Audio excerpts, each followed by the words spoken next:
भाजपने चूक केली आणि फटका थेट दिल्लीच्या सत्तेला बसला। गेल्या 20 वर्षात ज्या मोदी सरकारची एक वीटही कोणी हलवू शकलं नव्हतं, त्याच सरकारच्या केंद्रीय मंत्र्याला एका आंदोलनामुळे राजीनामा द्यावा लागला। नीट पेपर फुटीच्या मुद्द्यावर जेएनजीचा संताप इतका भयानक पेटला की दिल्लीपासून नागपूरपर्यंतचे राजकीय गड हादरले। पण मित्रांनो, खरी गँगवॉर किंवा खरा राजकीय खेळ सरकार विरुद्ध विद्यार्थी असा नाहीच आहे। खरा खेळ तर भाजप आणि आरएसएसच्या पडद्यामागच्या संघर्षाचा आहे। भाजपच्या मंत्र्याने केलेल्या चुकीमुळे निर्माण झालेला हा तीव्र जनआक्रोश शांत करण्यासाठी आता स्वतः आरएसएस प्रमुख डॉक्टर मोहन भागवत यांना मैदानात उतरावं लागलंय। 6 ऑगस्टला मुंबईत 2000 जेएनजी विद्यार्थ्यांशी थेट संवाद साधून संघ नेमका कोणता मास्टर स्ट्रोक खेळण्याच्या तयारीत आहे। ही भाजप डॅमेज कंट्रोल करण्याची आरएसएसची चाल आहे की तरुण पिढीवरची पकड सुटते, हे पाहून संघाने दिल्लीला दिलेला हा थेट इशारा आहे। आजच्या या व्हिडिओमध्ये आपण उलगडणार आहोत नीट आंदोलन, भाजपची उडालेली दाणादाण आणि नागपूरहून रचला गेलेला आरएसएसचा हा सगळ्यात मोठा राजकीय गेम प्लॅन। व्हिडिओ शेवटपर्यंत पहा, कारण शेवटी एक असा खुलासा होणार आहे जो महाराष्ट्राच्या आणि देशाच्या राजकारणाची समीकरणं बदलून टाकेल।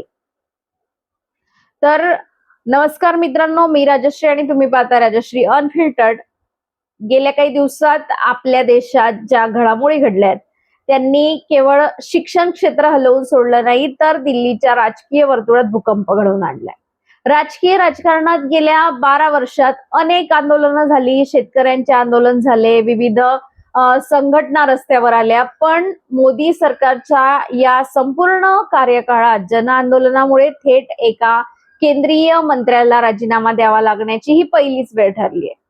नीट पेपर फुटीच्या विरोधात देशातल्या जेएनझी विद्यार्थ्यांचा जो संताप बाहेर पडला, त्या संतापाच्या लाटेत केंद्रीय शिक्षण मंत्री धर्मेंद्र प्रधान यांची खुर्ची वाहून गेली। पण प्रश्न हा पडतो की जे काम मोठमोठे राजकीय पक्ष करू शकले नाहीत ते या 15 ते 25 वयोगटातील तरुण मुलांनी कसं करून दाखवलं।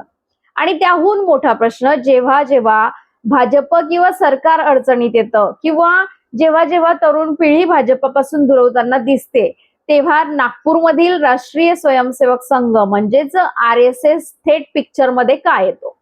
आज आपण या संपूर्ण प्रकरणाची ती बाजू पाहणार आहोत जी मुख्य प्रवाहातील मीडिया तुम्हाला सहसा दाखवत नाही। चला तर मग या क्रांतीची आणि राजकीय समीकरणाची क्रोनॉलॉजी समजून घेऊया। तर मित्रांनो, कोणत्याही मोठ्या राजकीय किंवा सामाजिक समीकरणामागे एक मोठी ठिणगी असते। या आंदोलनामागे सुद्धा एक असा शब्द होता ज्याने देशातील प्रत्येक बेरोजगार तरुणाच्या अंगात संतापाची लाट उठवली। एका सुनावणी दरम्यान देशाच्या सरन्यायाधीशांनी काही बेरोजगार तरुण हे झुरळासारखे असतात असा आरोप झाला। विचार करा, जे तरुण रात्रंदिवस अभ्यास करतात, स्पर्धा परीक्षांची तयारी करतात, 5-6 वर्ष दिल्ली, पुणे, कोटा यांसारख्या शहरांमध्ये एका लहानशा खोलीत राहून स्वतःचं तारुण्य पणाला लावतात, त्यांना जर व्यवस्थेने झुरळ म्हटलं तर त्यांच्या मनावर काय बेतेल। याच एका विधानातून पेटला संतापाचा वनवा। या अपमानाचा बदला घेण्यासाठी आणि शिक्षण व्यवस्थेतील भ्रष्टाचाराविरोधात पुढे आले कॉकरोच जनता पार्टीचे अभिजित तिपके आणि प्रसिद्ध सामाजिक कार्यकर्ते सोनम वांगचुक। पण नवी दिल्लीतील ऐतिहासिक जंतर मंतरवर उपोषण आणि आंदोलन सुरू झाले। हातात मै भी कॉकरोचचे फलक घेऊन हजारो तरुण रस्त्यावर उतरले। ज्या पिढीला सगळे फक्त रील्स पाहणारी पिढी समजत होते, तीच पिढी जेव्हा रस्त्यावर उतरली तेव्हा पोलिसांचा लाठीचार्ज झाला, पाण्याचे फवारे मारण्यात आले, कडक कारवाया झाल्या, पण तरुणाई मागे हटली नाही। आणि शेवटी काय झालं, या संघटित युवा ताकदीपुढे केंद्र सरकारला झुकावे लागले आणि धर्मेंद्र प्रधान यांना राजीनामा द्यावा लागला। पण मित्रांनो, इथेच खरा सस्पेन्स सुरू होतो। भाजपच्या मंत्र्यांचा राजीनामा झाला, सरकारची नाचक्की झाली आणि हीच गोष्ट आरएसएसला अस्वस्थ करून गेली। कारण आरएसएसला हे चांगलं ठाऊक आहे की जर देशातील तरुण पिढी म्हणजे जेएनझी विचारसरणीपासून आणि पक्षापासून दूर गेली तर भविष्यात भाजपचे आणि पर्यायाने संघ परिवाराचे मोठे नुकसान होऊ शकते। आणि तिथूनच सुरू झाली आरएसएसची पडद्यामागची चक्रव्यूह रचना। आता लक्ष देऊ नये का, शिक्षण मंत्र्यांचा राजीनामा झाल्यानंतर अवघ्या काही दिवसातच नागपूरहून एक मोठी बातमी बाहेर येते। जी न्यूज 18ने सांगितली की RSS ने एक भयंकर मोठा निर्णय घेतलाय.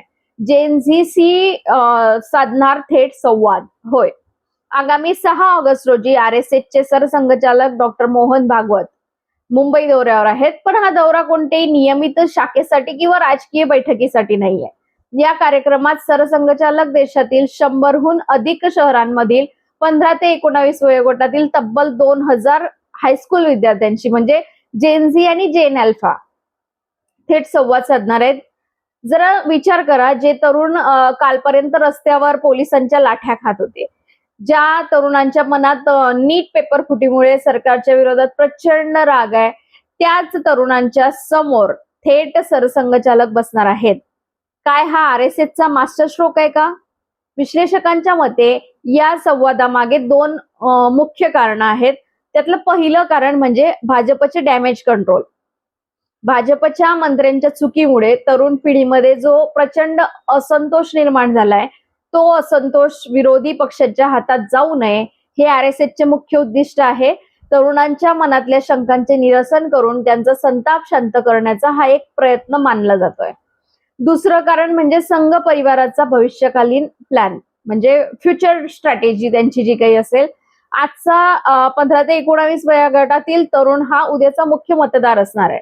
जर या वयातच त्यांच्या मनात विचारसरणीबद्दल किंवा सरकारच्या कारभाराबद्दल नकारात्मकता दिसली, मग आगामी निवडणुकांमध्ये भाजपाला याचा मोठा फटका बसू शकतो. म्हणूनच संघ स्वतः पुढाकार घेऊन तरुणांचा दृष्टिकोन समजून घेण्याचा प्रयत्न करतोय.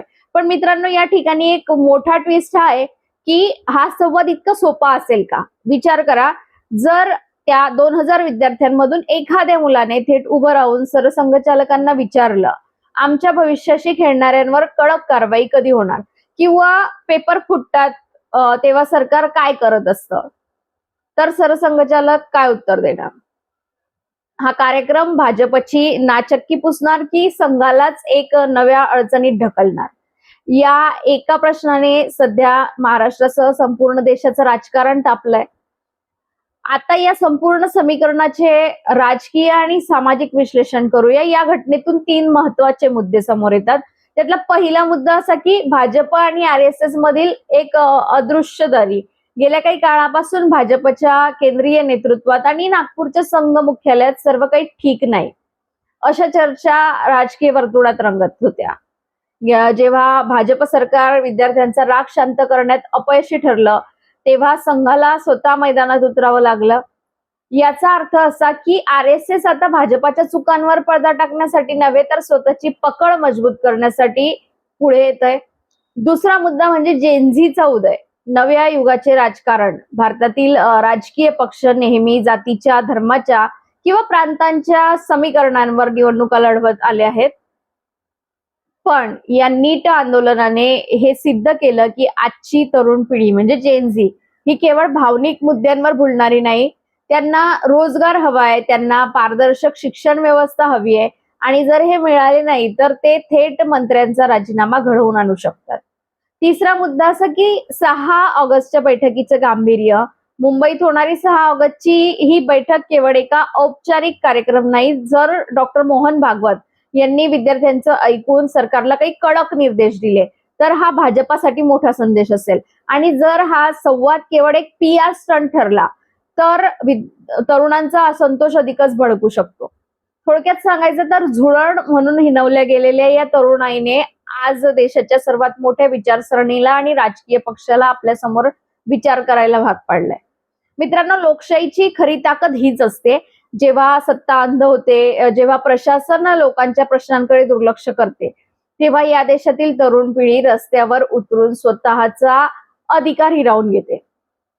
शिक्षण मंत्र्यांचा राजीनामा ही एक सुरुवात आहे, पण खरी लढाई अजून बाकी आहे. जोपर्यंत या देशातील प्रत्येक विद्यार्थ्याला त्याच्या मेहनतीचे योग्य फळ मिळत नाही, जोपर्यंत परीक्षांमधील भ्रष्टाचार पूर्णपणे नष्ट होत नाही, तोपर्यंत ही क्रांती थांबणार नाही.